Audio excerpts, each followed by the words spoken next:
Welcome to the EchoCast, episode 66. I am Bond Diesel. This is a stream. Well, it's a stream now. This is also a podcast about the Division 2, the Division, its community, and my musings and rants and complaints and just things I want to talk about. Today we have a state of the game recap, a little bit of talk about the title update 5 and PTS changes. A little bit of a lore project that is on Reddit and is really cool that I want to read a few things from, and a little bit of talk about the need for PvP in a game like this, and expectations versus reality, and a conversation I've had before, but I think we're gonna need to have it again from what I can see. Okay. So before I keep going, if you want to support the podcast or my other projects, you can check out patreon.com/theechocast and gain exclusive rewards and early access to this podcast and other content. That includes me making you a VIP on Twitch, which means that you get to view the live recording of this podcast as I am doing for the first time today. But I will talk about that at the end during the content updates. So, state of the game recap. This week we had Hamish and Bruce. Bruce is a game designer at Massive, and he used to be the one of the narrative designers, I believe, on Division 1, and now he's stepped it up. One thing I thought was nice at the beginning is that Hamish acknowledged the loot issues that seemed like people who like the game or who are disappointed with it all seem to be able to agree on one thing, and it appears to be that they can agree that there is a problem with the loot and the way the loot works. And they didn't give any details, but it sounded like there's a clear acknowledgement, a clear agreement that there's a problem, and it seems that we'll probably get that addressed hopefully in title update 5, but at least maybe shortly thereafter. The main topic of conversation came after the reveal that title update 5 would have a PTS release on this coming Monday. That is July 1st if you're listening to this later on. They basically talked about some of the stuff that's going to be in it. The PTS is only going to be on PC as per normal. The skills are getting a balance pass, and during the state of the game, they showed a bunch of videos of the different skills, comparing how they are now and how they are after at least their proposed changes that we're going to be testing in the PTS, and they seem very powerful. So I think that it will be nice for people who have skill builds. I personally already have a skill build I think works really well, but I'm an idiot and a pleb, so maybe it's not as good as I think it is, and if anything, it's only going to be more powerful as we move on here. So they also talked about changes in blueprints, making them available in more areas. It seems like basically instead of having a restricted loot pool in the control points, like the level 3 and 4 ones, I think they basically said that you're going to be able to farm them all from there if you want. You can still buy them from the vendor and so on and so forth. There's a big change in how the exotics drop. I believe it's going to be if you already have done like the quest to unlock exotics, or the other methods of getting them. If you've already attained them, they will be able to drop from heroic missions, I believe. Cassie Mendoza is getting a big update for her gear quality, so it's going to be, I think, all 500 level gear. She can have exotics, and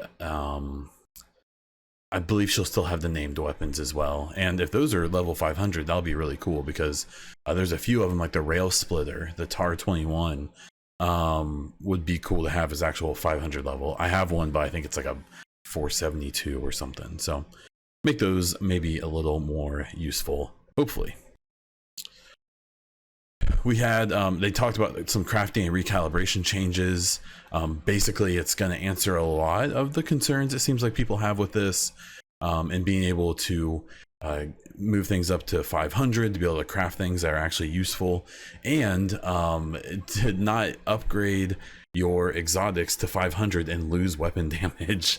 They very clearly pointed that out, and I think that's a really good thing.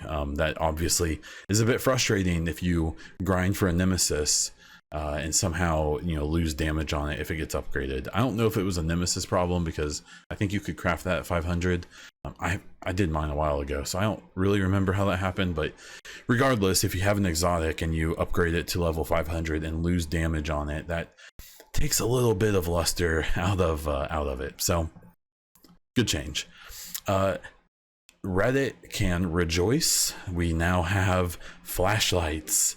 It appears there's going to be a new attachment that you can find. It sounds like there's going to be some kind of quest for it potentially, from what Bruce and Hamish were saying, that on the pistol you can have a flashlight now, and it looks cool. I've personally never run into an area where I needed a flashlight.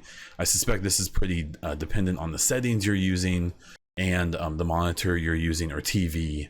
I'm using a 4K Samsung monitor. I suspect it's a little brighter than a lot of TVs, which is where I bet a lot of people were having issues with things being too dark. So you'll have a flashlight now. I guarantee people are already complaining that it's only on the pistol and they want it on the AR as well. So we'll have to see if they give them that as well. For me personally, the thing I was probably the most excited about was 2 new guns coming to the game. These are not exotics, they're regular guns. There's the Carbine 7 and an LMG, and the LMG is actually a stoner LMG.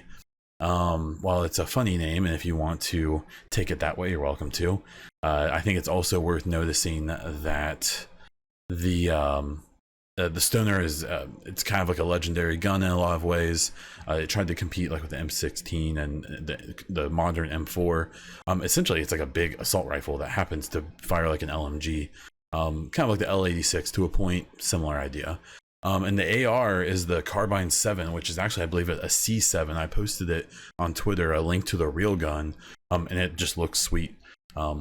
I've always kind of wanted it in this game, as long as it's been out for a few months, a more tactical looking assault rifle. The P416 kind of does that. The Police M4 isn't really my thing.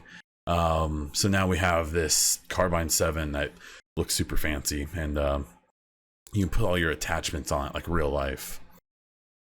And then there's a new exotic rifle. I don't think they talked about what it will actually do, but it's got a danger noodle wrapped around it. So cool. What I was more interested in is the Black Tusk exotic gloves. It's like the Black Tusk special unit gloves or something like that. It seems like they're going to be kind of a skill-based thing, and they kind of explained it, talking about things like the scanner pulse, where it's like the little grenade that you throw, that is the pulse skill mod, and that it causes like a status effect and makes it kind of like a grenade. So it seems like these gloves will kind of add like an extra effect maybe to each skill mod. I don't know, I didn't really pick up enough. I may have missed something there, but sounds cool. It seems like they're going pretty heavy into making skill builds and stuff more exciting to use, and so on and so forth. As for my thoughts on the state of the game, I mean, again, I'm glad they're doing them. I'm glad they keep bringing on devs. I think that's really important. At the end of the day, you're never going to satisfy everyone in chat, especially I haven't looked in chat in probably 6 months or more. I just gave up at some point. But I think that's what they really need to do, and they need to keep doing it and giving us that info directly from the people who are working on it. So having Thylander, having Rasmus, having Bruce, and having other people on to talk. I actually wouldn't mind. It'd be really cool if they had Julian on, just to kind of just his thoughts on the first so many months of the game. You know, he's really interactive with the community, and I think he hears more than his share of both the complaints and the compliments. So I'd be kind of curious to get his feel of everything that's happened so far. The PTS only being on PC, I mean, I'm always going to say I fully acknowledge that putting the PTS on console is really hard. It takes, you know, it can take more than a week, I'm under the impression. to get it on there. I don't know. I'll talk more about it in a little bit, but I think it's worth at least one round, but we'll talk about it more. I am really happy for the skill changes though. Getting rid of the cooldown to just have skill haste, I feel like it's going to simplify that a bit. It's also going to, even just by a little bit, reduce the different types of attributes on gear, making getting gear you actually want to make your current build better and not just randomly hoping for something that's useful.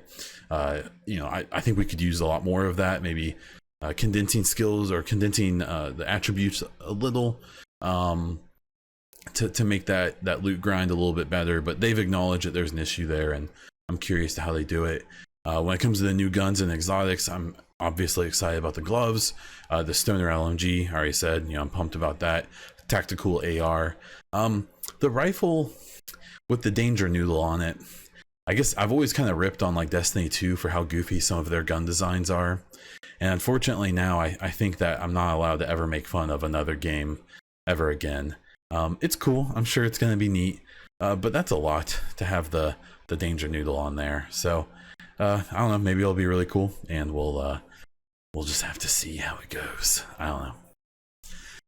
For the little news part of the podcast this week, we had something I found that was really cool. So if you go on Reddit, and be careful, it gets a little hairy in there. Let me see if I can see it here. So user Chrisars made a post called "A Collection of Death Quotes from Enemies All in One Google Doc." So in Division 2, if you haven't noticed, when you die, it will post it'll show all of the NPCs who shot you, and how much damage they did to you, and like who dealt the final blow. And if you select them, it gives you like a little blurb about that faction and that particular archetype. So with the hyenas, the first one here is a quote for the assault hyena from Odessa Sawyer. It says, "When I first started seeing these assholes show up, I figured it was bad news. I've seen my fair share of black bloc style folks, and these weren't them. They were well armed but disorganized. Figured they had maybe raided military surplus stores or something." So if you haven't played through, I'm gonna spoiler alert, I guess. The hyenas were being supplied by the Black Tusk before the Black Tusk showed up to try to cause a little chaos. Basically, the Black Tusk felt like the hyenas could disrupt enough but not be really that dangerous. So but there were a couple that I thought were particularly interesting. The first one being the Razorback, and I posted this on Twitter. I thought it was kind of interesting. The Razorback, let me see if I can find it here. So the quote for the Razorback, if it kills you and you look at it, it says, "Imagine a web of drones floating over the city, watching every corner of it. We could keep the population under total control without ever having to step foot in that godforsaken city again." And the quote is from a unnamed Black Tusk soldier. I think that's really neat. One thing I've noticed from the raid is I feel like the story or the lore side of the raid was kind of minimal. I feel like a lot of people, I noticed a lot of people saying after the raid came out, like, I get that we killed that thing, but what was it supposed to do? So this quote, if you found it, seems to explain pretty clearly that the whole point of the Razorback was they brought it in on that big plane, and it was essentially supposed to be like a security or a surveillance net to go over the entire city so that they wouldn't even have to be there to keep control of the situation. A really interesting one is the Outcast one. Let me see if I can find it. It said, so the quote for the controller, if you look at it for the Outcast, the radio person says, "Their dogs are inspired by fear of punishment, not love of owner." And that just says about everything you need to know about these guys. Anyone who beats their animals to keep them in line doesn't have a place in this world or the next. Our treatment of animals is a reflection of our deepest morality. It doesn't have a quote. So what was interesting about this, someone pointed out on the Reddit post, was that this may suggest that at one point the Outcast controller was not supposed to have those little battle bots the the razors and the battery pack you have to shoot when they fly by you. And that I wonder if during the development they were actually going to use like dogs that would either attack you or that would have maybe like bombs on them or something. So I suspect someone said, hey, let's not do that. And they just didn't change this quote. Could be wrong, but it seems interesting. The last one I thought that was kind of neat was that they went through the trouble of finding the quotes for the underground and the ambusher factions, as well as the hunters. The hunter ones, I was kind of hoping would have some kind of lore that would kind of make you wonder, more of an idea of who they are. It didn't. But the underground and the ambusher ones were kind of funny. The ambusher ones are basically just Odessa Sawyer saying these people come out of nowhere and just stab people. But the underground ones are talking about like, hiding your kidneys and all kinds of stuff. So the interesting one is the thrower is like the grenade class for the underground, where it says analysis of the toxic gases these guys use has been mostly inconclusive, but whatever it is, I don't think our masks are up to the challenge of filtering it out. Maybe don't get caught up in it, from Coop Dennison. So it's literally saying that these people who creep around underground and have chainsaws have some type of chemical weapon that can defeat the agents like high-tech gear.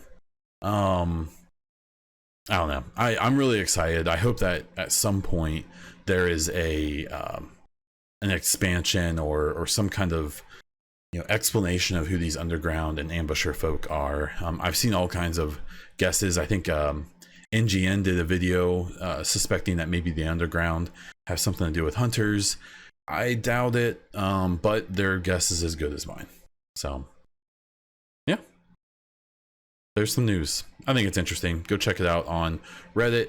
If wherever you see this, I'll try to post a link for that article so you can go check it out and read the Google Doc.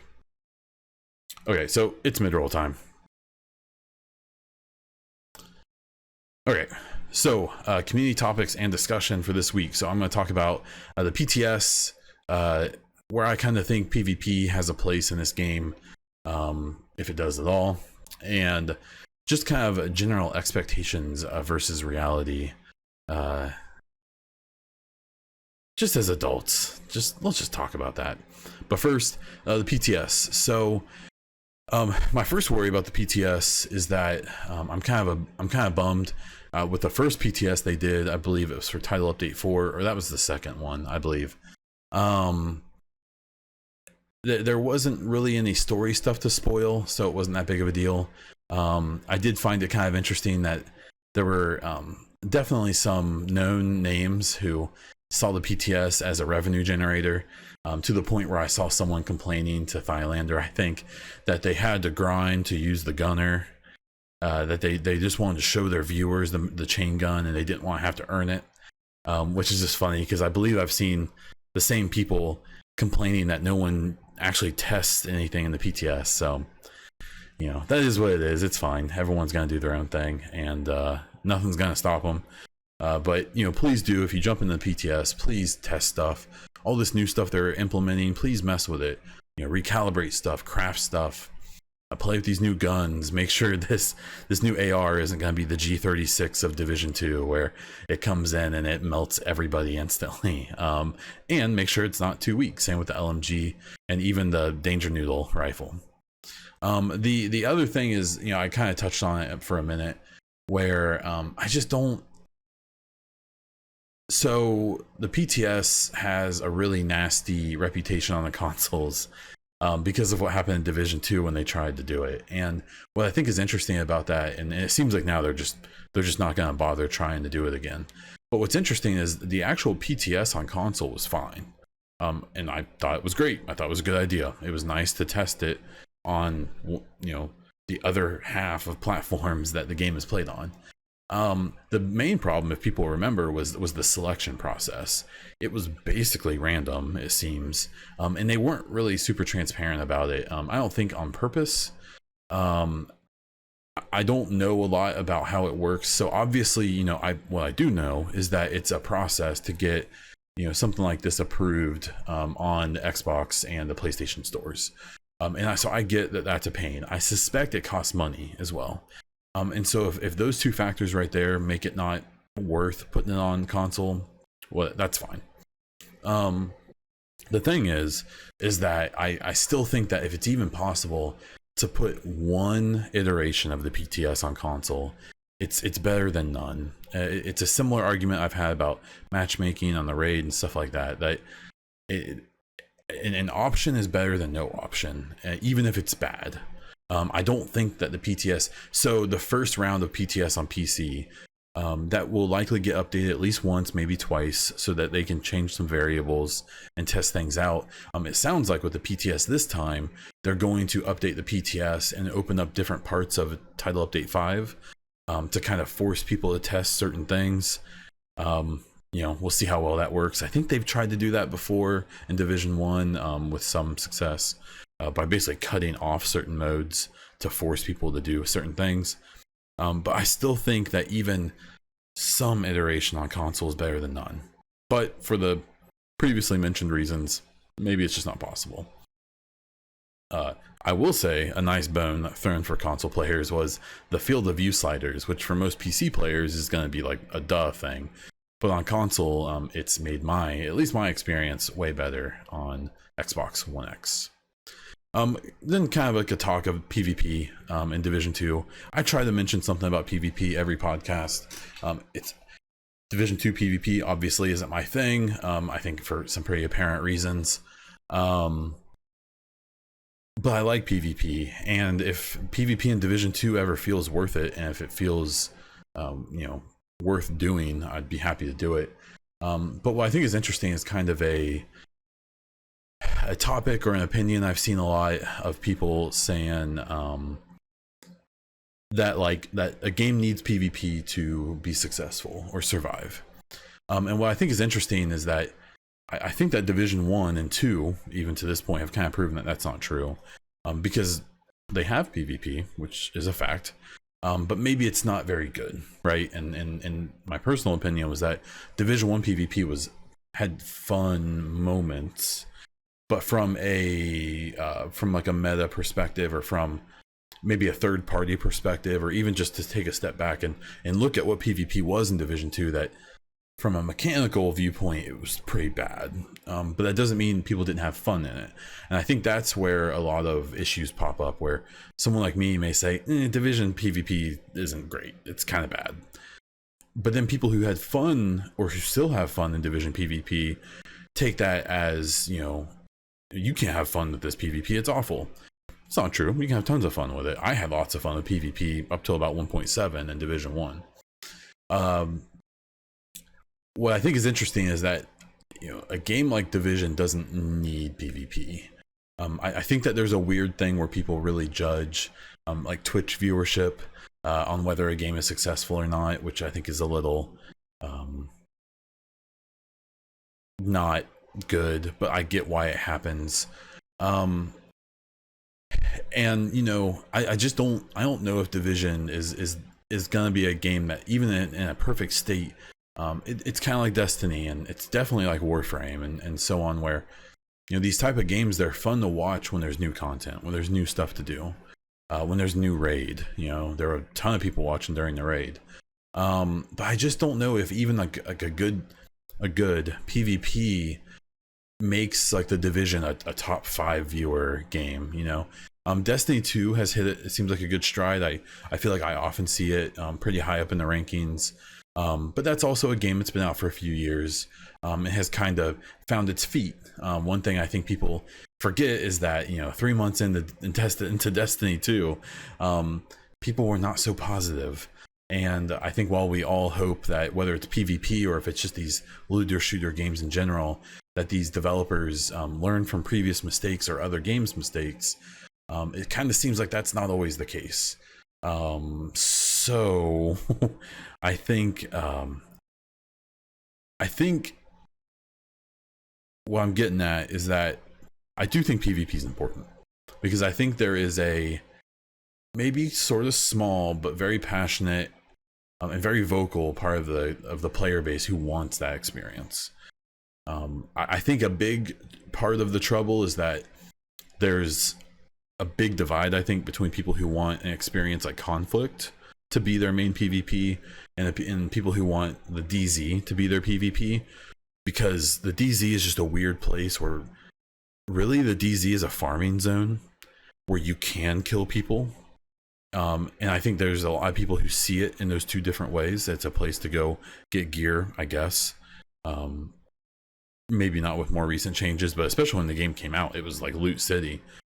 And then there's people who they think that the only purpose of the DZ is to kill people, and neither one of those things are entirely true. And so you have some weird interactions. For someone like me, I really want conflict to be awesome. Someone I've been around for a long time, Deep Snake, has thrown out the idea that like conflict PvP in Division 2 should just be class based. They should have classes pre-built that you can pick from, kind of like Rainbow Six, where you have operators. And while I don't really love that idea, because I think it takes away from the whole point of a game like The Division, to make your own build and have your own gear, I think that that solution is the only way to provide the like competitive PvP that I'm looking for. The DZ isn't a thing. I don't think there's any competition there. It's just about just chaos, which is fine. There's room for that, right? So for me, I do think PvP is important, but I would really like to see a mode like conflict get really, maybe even simplified. I don't know. I'm too dumb. I'm an idiot. I'm not smart with this stuff. I'm not gonna try to pretend I'm like Marco with all the numbers or anything like that. I really think that, one, people need to maybe realize that if you look at all the choices this game has ever made in Division 1 and now in Division 2, it does seem like there's a pretty heavy lean towards this being a PvE game. But that said, I don't think that means that the PvP experience needs to be ignored or not worked on. I'll kind of close off this topic by hoping that there's a nice Red Storm stream soon where they explain what they're working on and what their ideas are to change things. Maybe it'll help, maybe it won't. You have to remember there's going to be if you make one side happy, you're going to make the other side mad. So at the end of the day, they probably can't please everyone, but I'm at least excited to see how they plan on addressing this stuff and see how it goes. So then the last little bit is actually kind of rolls into the same idea, is that I'm still seeing a lot of stuff, and I've talked about it before, where it seems like there's a lot of people who confuse like what they want and what they can actually get. And this isn't just Division. This is just I've met people like this before in real life who, like, I don't think there's anything wrong with saying something like in the Division 2. I don't think there's anything wrong with saying that you want the Division 2 to be perfect. You expect every single bug to be fixed. You expect everything to be perfectly balanced, the DZ to be perfectly satisfying, the conflict to be perfectly balanced, and really be a place to show who's the best, for the loot game to feel amazing, and you want to play this game 12 hours a day for 5 years straight. I don't think there's anything wrong with wanting all of those things. Where I think people maybe foul up sometimes is expecting those things. And that's impossible. The things that people want, one thing I've seen is, people will pop up and say, the Division 2, that they didn't learn from the Division 1. This game is garbage. Why aren't all these things fixed yet? And my thing is that from top to bottom in the games industry, whether it's a single player game, whether it's a fighting game or a shooting game or a massively multiplayer online game, or I literally can't think of a game that's come out in the last 10 years that's come out and people have been like, this is excellent, this is perfect. Maybe Mario versus Rabbids? I don't know. Like, I just can't, and you have, whether it's even games like The Witcher 3 from CD Projekt Red or Red Dead Redemption 2 from Rockstar, these studios who spend 5, 10 plus years on one game, and it comes out and it's really good, but it's still not perfect. I just don't know. I just feel like there's such a divide between, or there's not enough of a divide really, between people and what they want and then what they should really expect. I don't think there's anything wrong with continuously wanting the Division 2 to be as good as it can possibly be, but maybe not expecting it to be perfect, because it's probably not going to happen. And what's perfect to one person isn't going to be to another. It kind of goes to that whole idea of there's people in this game with so many different goals. There's some people who want to play this game to take screenshots all day. There's some people who want to play this game only the PvE, only the PvP, only to go into the DZ, only to do missions over and over, only to make sniper builds, and they don't care about SMGs, or they only want to make LMG builds and they don't care about marksman rifles. You know, you're just never going to satisfy all those people and all the different things that they want and that they expect. And I don't know. I just ask people to stop and think, like, you know, if you're asking for things from this game, like asking for the LMGs to feel more satisfying to use. Shotguns, that's the better one. Other than the double barreled, which I know is the meta in PvP right now. But asking for the pump shotguns to feel satisfying to use, or they kind of don't right now, is a realistic ask. I think, you know, they definitely should balance and figure out a way to make shotguns more fun to use. But when I see people like say things like tear down the whole game and make it something completely different, you know, and they mean it, and that's fine. But to maybe not actually expect that, and to realize that, you know, most of the stuff that's planned for this game is probably pretty much already in the works or budgeted out, both time-wise and money-wise. And that while they obviously take suggestions from us, the flashlight on the pistol is a great example, that maybe it's not always gonna be exactly what you want. So I don't know. That's my useless rant. So thanks for listening to it. I'm gonna start wrapping things up. I have a question from Polidoro, who is a patron. A bunch of little questions here. So and it seems like they all have to do with one thing. A prediction on the locked apparel section. Is it going to be a melee vanity item, cheesy aura effect? God, I hope not. Episode content related vanity item, and they go on. Even to the point of asking, did it just get patched out and it's not a real thing? So that's something that I don't think most people are too worried about, but I've definitely seen people pipe up about it. If you don't know what they're talking about, if you go into the vanity menu of Division 2, if you open up the vanity, up in the bottom right, I believe there's a lock on it, and you can't do anything with it. You can't click on it. I believe in a state of the game they've mentioned it, and it kind of stayed mysterious about it. I have no idea what it's going to be. I've tried to think about the different items it could be. The suggestion that it's a melee vanity item, maybe. I actually would think it'd be kind of cool if it was a finisher slot, so it's right below the emotes. So like in PvP mode, if you run up on someone who's been downed, if you know, they have to have some type of bonus, like a reason to do it. Otherwise, you're just exposing yourself for an easy kill. But if maybe you were able to pick an emote, but it was like a kill animation, that would only be for PvP though. So I just don't know if they'd go through that trouble for like that, just that one part of the game. But maybe, I don't know. I can't imagine it's gonna be like game impacting. You know, it's on that vanity screen, so I'm sure it's not going to be. In the Division 1, I always thought it would have been cool if they would have had like a mod slot for your watch. I always thought it'd be kind of neat if, you know, you could have some effect on Isaac or the Shade Tech by having the mod on the watch. So, you know, I doubt it's going to be that. Some cheesy aura effect around your character or something. Yeah, if you can like customize the LEDs on your Shade Tech, you know, maybe it's going to be something like that. I kind of hope not. I hope it's something cool, but I really have no idea what it is. And one thing on that kind of line is I think it's interesting that has anyone found, and please let me know either on Twitch chat if you're watching live or otherwise, has anyone found any of the cosmetic mods for any of the skills other than the pre-order ones? I'm yet to see them, and I haven't seen any for sale. I kind of assumed those would be a sale item for better or worse, but I don't feel like I've noticed. So I don't know. Yeah, thanks for the question. If you have any, please check out my Discord. Please let me know on Twitter. You can even comment on the YouTube video, and you can get those questions in. I always try to ask the day before or the day of if people have any questions. So feel free. Some content updates before I wrap this thing up. I have said I made a big Twitter post and I tried to kind of make it clear.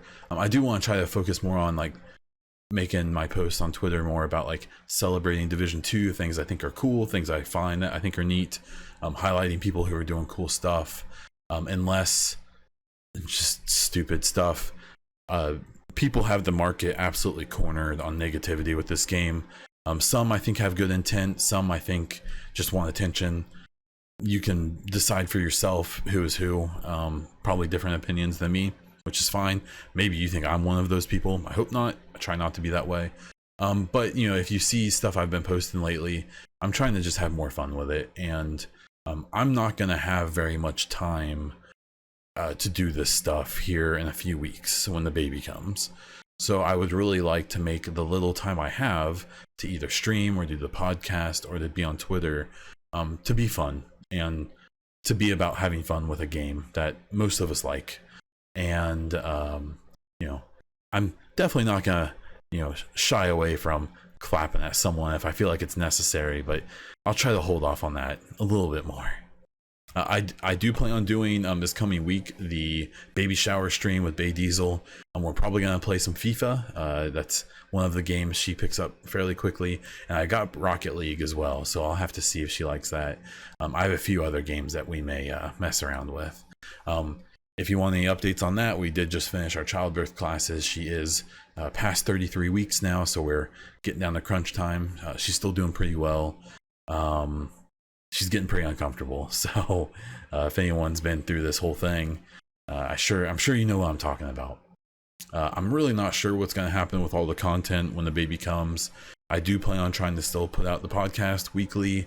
Streams may be hard to come by because I'm going to be helping her a lot, and it kind of depends on the birth, how tough it is or how easy it is, how much help she's going to need herself. But obviously she's going to need a break from the baby and stuff.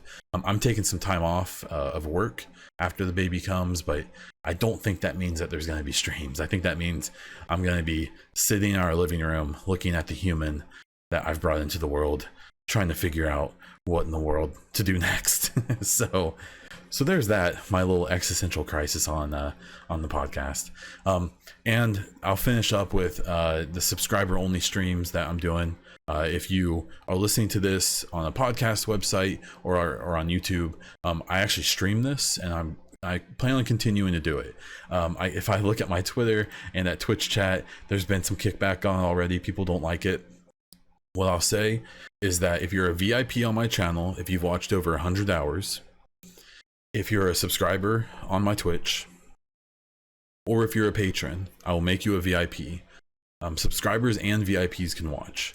So if you've simply just been around me for a long time, watch my stream a lot, you're good. If you sub, you're good. If you're a patron, you're good. So I'm not going to do my regular streams like that. I'm not going to use the sub only stream because I already only have like 15-20 people watching anyways. I don't need to knock it down, but I feel like for the podcast to get to watch it live, I would like to reward the people who have been maybe a little extra dedicated. So if not, it'll be, the podcast is posted the next day on Friday, and you can get it then. So if you don't like it, please let me know. Give me your thoughts. I'm happy to hear them. I can't promise it's going to change my mind, but I am willing to listen. So there's that. If you like the podcast, please follow on whatever platform you are using. If you're on iTunes, please rate the podcast and leave a review. It helps me get noticed on there. If you're watching on YouTube and you want to see more, please subscribe to the channel, like the video, and comment below with your questions or thoughts. I am on Twitch, where I stream multiple times a week on a good week, and I'm on Twitter, both as Bond Diesel. And that's all I have. So until next time.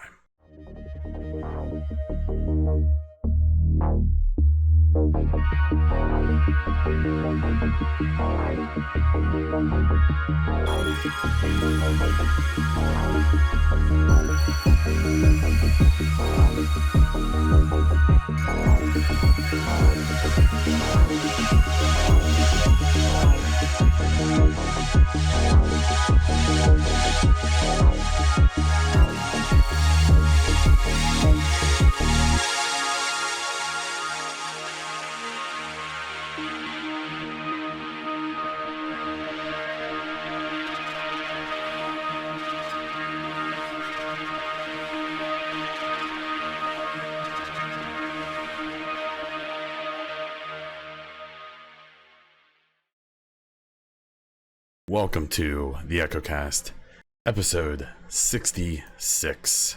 I am Bon Diesel.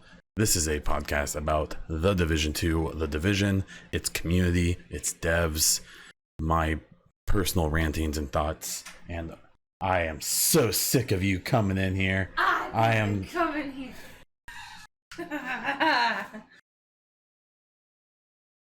Yes.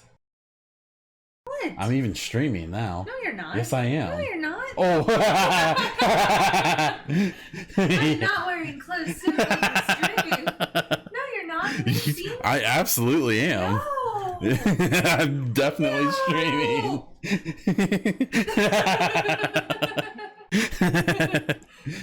Morgan. I warned you. It's what you get for coming in here. You said you were So now I'm gonna have to cut this up. I'm gonna have to put this at the end as another thing. I'm gonna have to blur your boobies out. Streaming. I'm streaming. There's people talking. Nuh-uh.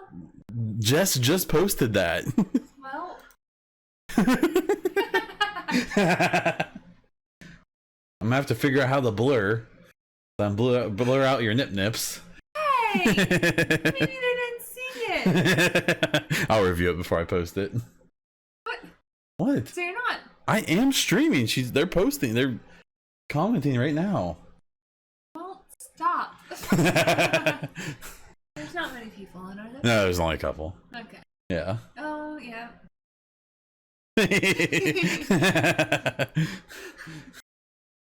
Hey. What you talking about? Well, I was about to record the podcast. You were just waiting out there, weren't you? No, You were waiting to hear me start talking. No, I went to the bathroom. I know, and I even said on here, I said I'm going to sit here and wait because I know she's going to bust in here as soon as I start. Did you? My bad. No, you don't feel bad. No, I didn't mean to. I'll double check. Oh, don't put your butt. Yeah, you're gonna get me burned. I'm gonna get banned off of Twitch. Can I do this, please? Yeah. It's fine. Bye. Bye. Bye.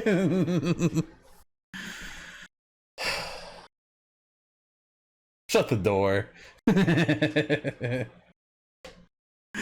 Hi, bye. Okay, let's try that again.